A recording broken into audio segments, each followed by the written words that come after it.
Hello everybody, this is Goji73 here with a figure review. Picking up on where I left off with my previous collection update, now that I have reviewed Knifehead, let's pull out the next NECA figure that I got after him.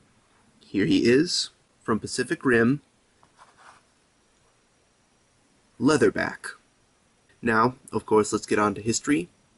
With Leatherback's history in the film, he appears during a double event along with the kaiju Otachi.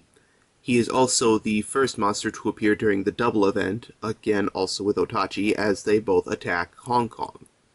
The Jaegers Crimson Typhoon, Cherno Alpha, and Striker Eureka are deployed to take care of the kaiju, but Otachi winds up destroying Crimson Typhoon, and Leatherback assists Otachi in destroying Cherno Alpha.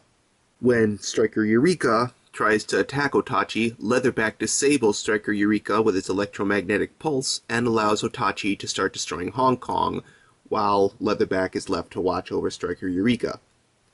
Fortunately, Gypsy Danger is also called in, and Gypsy Danger is left to fight Leatherback near a dock. And after a short/long fight, however you want to pronounce it, Leatherback is ultimately destroyed by the Jaeger. And that's just about it for Leatherback's history.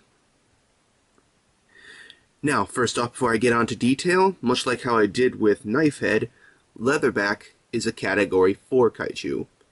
He's bigger, stronger, and it appeared after Knifehead's attack when all the monsters started becoming more intelligent and started taking out more Jaegers.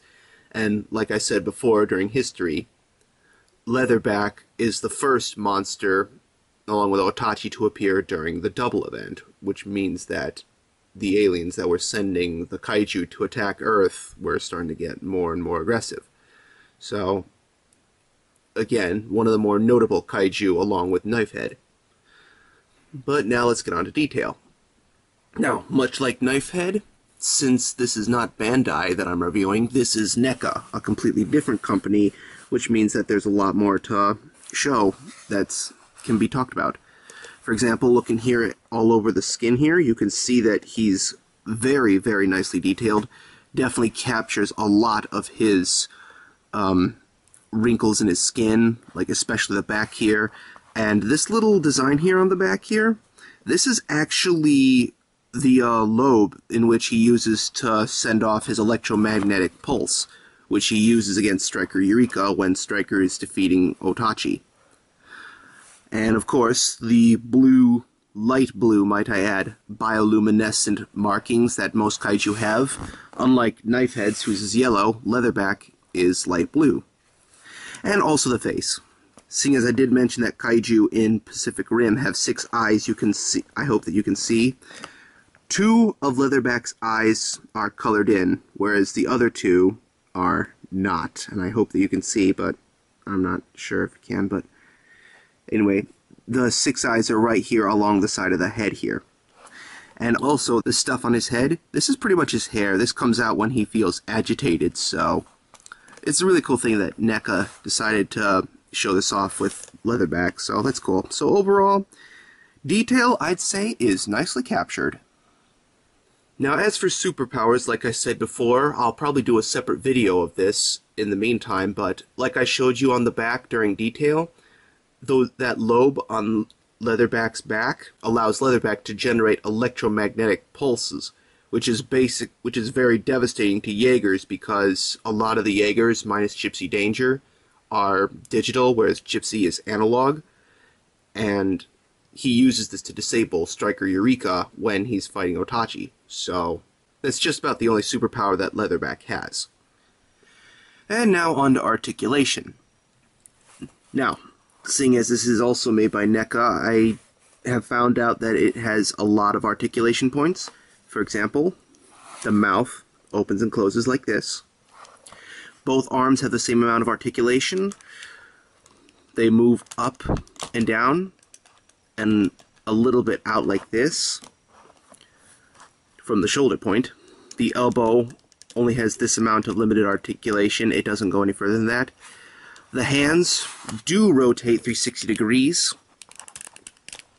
but it's very hard to do so, so a bit of caution is advised. And also, I found out that both hands' fingers have articulation as well. The pinky, the middle one, and the pointer all rotate. And the thumbs rotate. And the thumbs are supposed to rotate, but mine are extremely stiff, so yeah, just a bit of caution there too. Also, both legs have the same amount of articulation points as well, so that's one. They have kind of a ball joint here at the hip. The knees, the ankles both rotate, and a little bit of the shin area rotates too, so that altogether that's 2, 4, 6, 8. Who do we appreciate? 10, 12, 14, 16, 18, 20, 22, 23 points of articulation altogether. So that's quite a bit for a giant gorilla monster, which is all the more welcome. And now let's get on to sizing. Seeing as I do have the Jaeger that he does fight in his film, let's pull him out. Series 2, Battle Damage, Gypsy Danger. Now, I have heard a bit of some unusual reports about the sizing of this monster. He's not as badly underscaled as Knifehead per se, but I think from what I've read, he is a little bit overscaled for his size. Now, he's not taller than Gypsy Danger from what I've read, so that is a good thing. He is, as you can see, a bit shorter. So, I think he's just a tad bit overscaled from what I've been reading, and from looking at this here, I think this definitely looks better than Knifehead, which, admittedly, I did kind of make a mistake on that review, saying he was the right size, so overall, I think Leatherback sizing is okay with Gypsy Danger.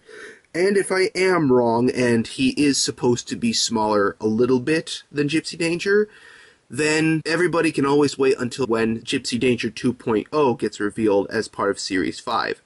So, there you go there. So overall, getting back onto sizing, sizing looks decent. Let's just call it that.